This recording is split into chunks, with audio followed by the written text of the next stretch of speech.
yet another episode of Cutting Chai Conversations brought to you by ETH. A great conversation with the right person is priceless. A great conversation inspires you to elevate your thinking. That's why ETH brings to you this Cutting Chai conversation today, where we will have a good discussion with our speaker about his early life, his education, grooming, training, and his life journey. Today we have with us Mr. Alok Rungta, MD and CEO of Future Generali India Life Insurance. He's a strategic leader, member of executive management team. He has the ability to guide, groom, and nurture key business imperatives and people capabilities in different markets. He has been a key contributor in the area of healthcare management and health services, financial management, technology, and digital enablement of organization, distribution, and employees' effectiveness. He has been a keen promoter of agility and accountability among various stakeholders and is driven to make tangible impact. So, thank you so much, Alok, Mr. Rungta, for joining us at ETH. We welcome you on Cutting Chai Stories. Thanks, Deipti. Thanks for the invite. Happy to be here. Absolutely. Well, it's our delight that you are here, part of this conversation. So let's begin by talking about your early life, your school days, your family life. So, could you take us through those days? What were your childhood days like? And any instances or any memories that you have that have really stood out and that have been like a life lesson for you that you have carried on till date with you? So, Deipti, I was born in the era, which was where there was a classical transition happening from a Hindi medium education to a English medium education, right? In the early 70s, I'm talking about late 70s, sorry. And while my family or my grandparents and all wanted me to be educated, my mom was very clear that I should go to English medium school, breaking the traditional path of studying from Hindi medium. So I was among the first batch in the family who actually adopted English medium as an education. And to be very honest, it was not easy in the family because we come from a modest background. We come from a very modest background and not a very highly educated family. A family of businessmen actually. Businessmen in those days were not as widely educated, or their nuances on language and education was not high. So it a very interesting experience because there was a lot of self-learning in that sense. We were left to discover ourselves. Uh, but yeah, I grew up in a very value-driven society. I spent my early child days near Dadar Matunga area. Those who live in Mumbai can vouch that it was still a very middle class household at Sebastian, and so there are a lot of value and culture. I was in a English boys' school, which was a convent in its own sense. Uh, One thing which we never learned is how to deal with female colleagues while we were in school, right? Because we never interacted. But then we were also getting a lot of exposure on things beyond the obvious because being a Catholic convent school, we learn different aspects beyond our own understanding of religion and faith and otherwise. So very interesting experience. Uh, while I was not one of the brightest student always, uh, I think that has always helped me to be an underdog. So the pressure was not off. While I was among the those who are smarter ones, but not the intellectual ones. So one of my learning was being an underdog always helps because the expectation is moderate, right? And once you are in the line of expectation, then the pressure is too high. So that's how I build my thought process. Not so studious. I was a sports freak. Believe me, I've hardly studied as much as what some of my colleagues and friends would have studied after school, this, that. But I was always on the ground, uh, more outdoor. Uh, Obviously, first passion for those growing in those days was cricket as the first game, but mostly an outdoor sports guy, right? And sometimes I used to play chess and all. But that's how been my grooming in my college school days. Uh, Not someone who was favorite of the school teachers. right? But not someone who's on the other side as well. So it's been on the middle side where you it's like a lost childhood. Not many people recognize, and that's why I'm saying sometimes it is better to not be on either side of the fence, and that helped me a lot to stay under the radar and have my way through it. Wow. So, absolutely. I think sometimes, or perhaps even more, you learn more things on the ground, on the field than inside the classroom. I think that's been great in your case. Coming to your college life, I believe you went to Mitibai College in Bombay, in Mumbai, before you headed on to the Institute of Chartered Accountants of India. So, I've had many interesting stories about Mitibai College, especially the food outside. So, we'll come to that later. But talking about your days there, any persons or any teachers or any mentors you've had during your college days here that have you think have shaped you as a person, or any instances that have shaped you as a person when you were studying here? So it's an interesting college, right? As you rightly mentioned, it's known for all the things which can happen in Bombay. It happens in Mitibai, right? So the most interesting part was my father was damn against me going to Mitibai College. He was very sure that he will not study at all, right? With the results I had in 10th, he was anyway sure that he is going to have a tough time studying. And if you go to a college like Mitibai, he was absolutely against it. To be honest, absolutely against it. And then the problem with Mitibai College was it was opposite to NM College, right? Hmm. So you are sitting against the brightest guys in the town in an institute across the road, and then you are on the other side of the road. My Yeah. father was unhappy about it because, as I said, Miti was known for everything which can go wrong in a city for a youngster. But I told him it's okay. It's a nice college. Let me try it out. And also against almost against his permission or against his interest, I actually enrolled in Miti College. But what I really loved in that college was we were doing more things beyond studies. So I had Yeah. friend across the road. They were all studious guys, smart guys, right? But I don't think they enjoyed life. Midibai College actually got the best out of me out in terms of uh, getting deep into friendship, learning to live with people at large, having a larger perspective on things beyond your own perspective. Because they're all quarter of society is there in Midibai College, right? The kids from the best in class to the kids who are coming from the not so well-to-do side. So how do you live with them? You have friends across stature. Uh, so that was a first experience of dealing with people, right? And creating a balance. So not getting lost, right? But still staying focused.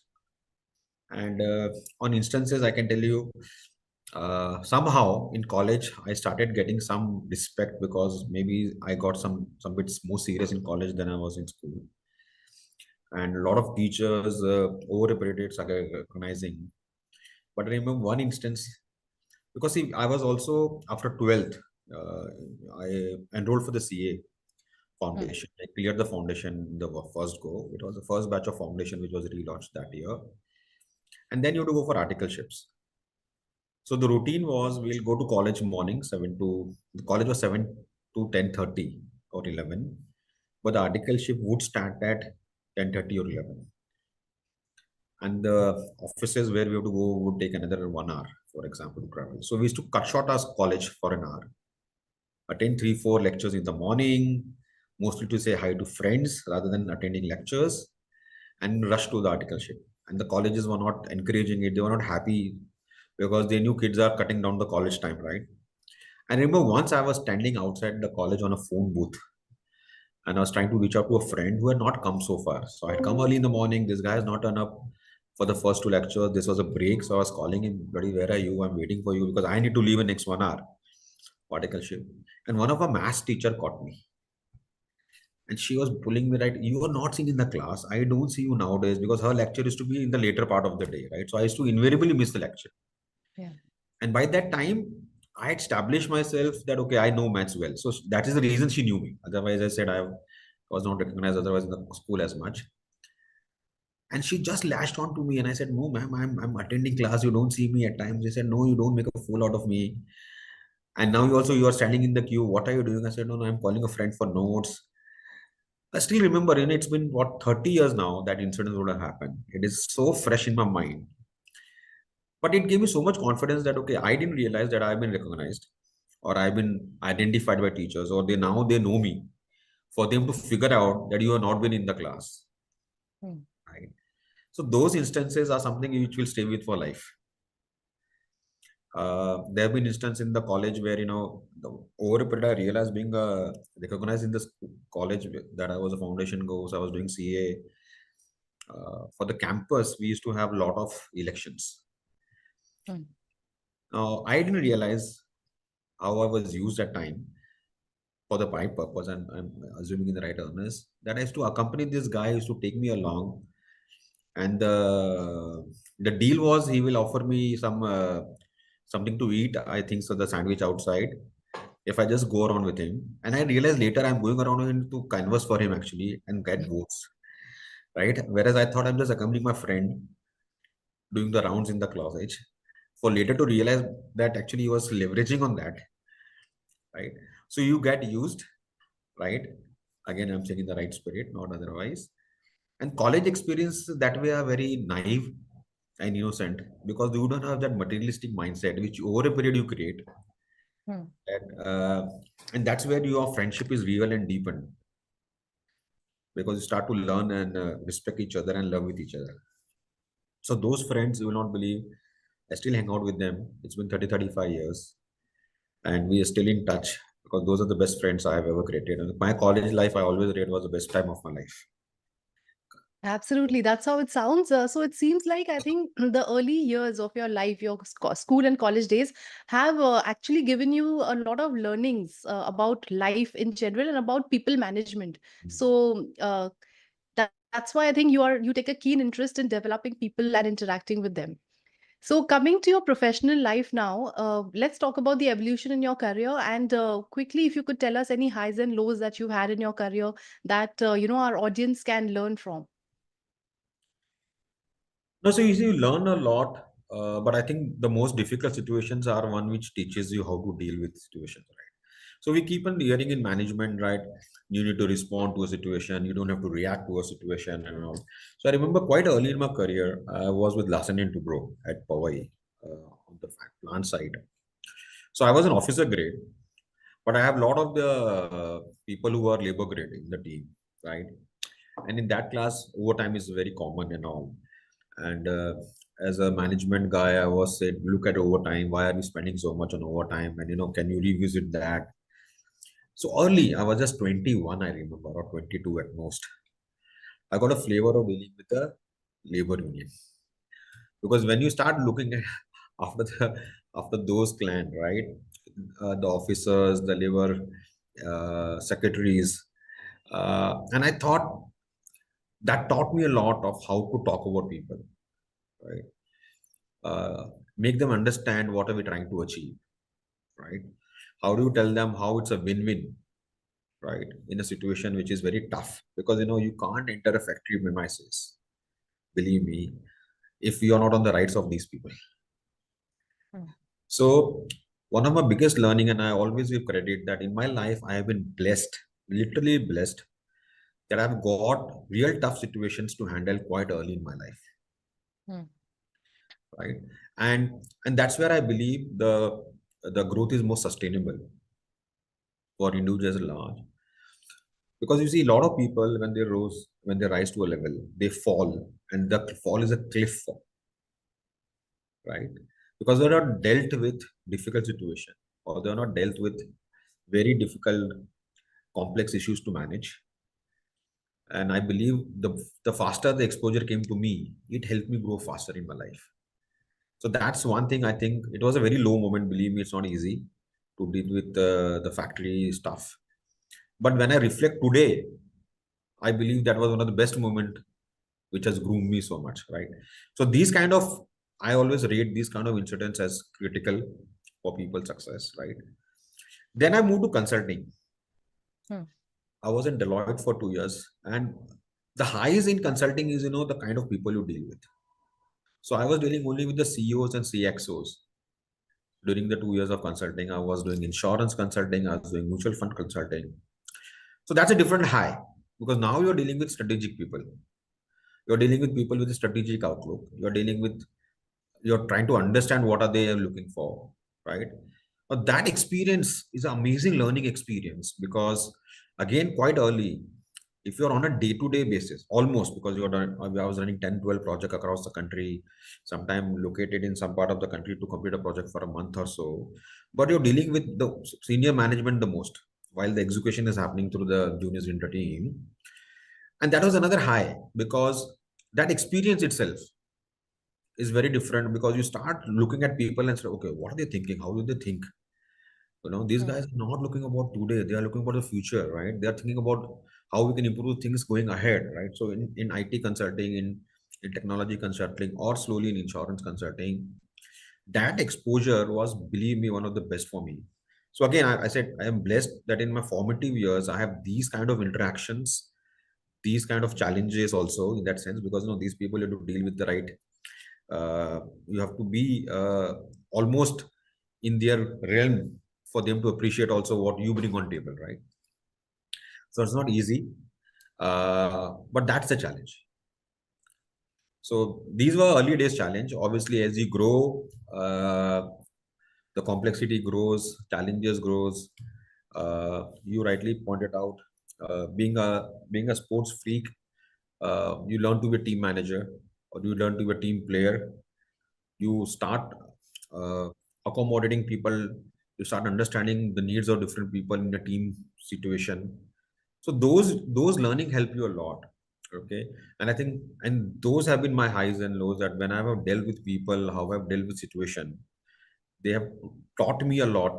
And I think that's a result of what I'm today, because of those kind of situations. Absolutely. Well, thank you for sharing that. The one very key question that I'm sure our viewers would like to know from you is, I'm sure you have to keep, working on different skills or acquiring different skills, especially in a leadership role like yours. So, how have you invested in yourself to keep improving upon your skills? Very interesting point, So one of my early bosses, told me that look at your willingness to work rather than skill to work, right? Because if you have willingness, you will acquire skill also, Mm. right? Right. So that is also my mantra. We hire for will, don't hire for skill, because skill can be parted, right? But there has to be a Mm. willingness, there has to be an acumen, there has to be a drive, there has to be a DNA where the person is happy to invest. So Dipti, what I've been doing a lot in my career is I ensured over a period of time that my BAU is something which doesn't suck me. That has been my approach. So I ensure that my BAU is so much organized and put in place that I have always been doing more projects than BAU. Right? And through projects and different types of experiences or different type of work I have done, it keeps on adding to my skill base. So if I don't know something on one aspect of the business, maybe I do a cross-functional project. Mm. Or if this is something which I need to develop, right, as they call on the job training. So I've done a lot of that in my life, right, and that has really helped me. So doing courses and all is okay, good to have knowledge, but unless you put that knowledge into use, no, wisdom doesn't come, right? Mm. So practically, when you start applying things, what you have learned, right, is where you really test your knowledge, or the knowledge comes into play. And that has been my mantra, that in every job I have taken, I would have taken a year or so to set the ball rolling on the BAU side, get the right people who can do the job, get the right structure and processes, but keep bandwidth for yourself.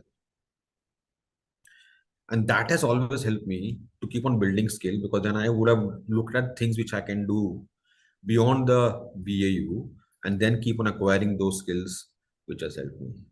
But I tell you one more most important thing on skill building is, how do you take your feedbacks which are given to you, and in the right earnest. So one experience I can tell you is, I had a 360 degree feedback in 2010. And when I saw that 360 feedback, it was all red. This is a power oriented guy. This guy gets the work done, but he will rub shoulders. And my boss then told me, "Boss, this is a great report." I said, "What is great about this report?" I said, "At least this report tells you who you are, right?" Because I was never told till then.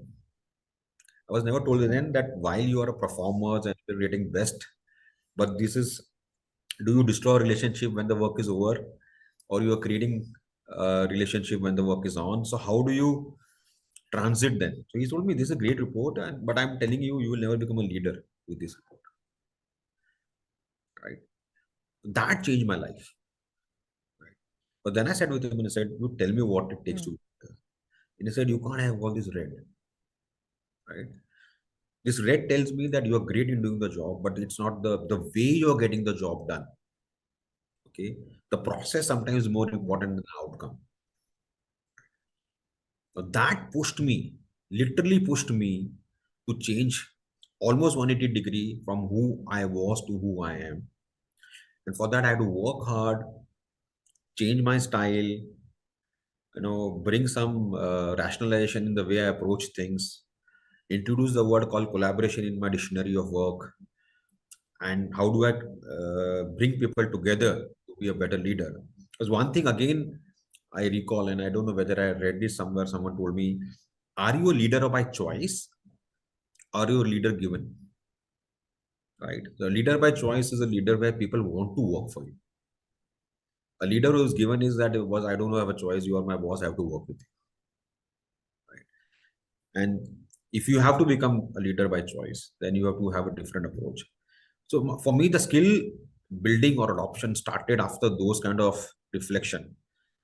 And I committed to myself that if I am aspirationally thinking something which I want need to be, then I have to acquire these skills. And that's how I have been adding. And I believe feedback in the right earnest, given in the right earnest, and taken in the right earnest can really change life. Absolutely. Well, thank you so much for sharing that, and that a leader talks so much about all these things. So thank you for once again for sharing that for our audience. So you've told us about your hobbies and interests, sports you mentioned. Anything else quickly if you'd like to tell us that you like I hobbies am a, and movie addict. you like movies? Okay. I like to Hmm. travel a lot, given a choice and time. I love to travel a lot as well. Great there. So movies and travel apart from sport. Well, with that, we would like to conclude this interview, this chat with you. It has been a wonderful experience chatting with you today, and we've learned so much. Thank you so much once again, Mr. Rungta, for that absolutely delightful conversation. I'm sure our viewers would really, really value this conversation today.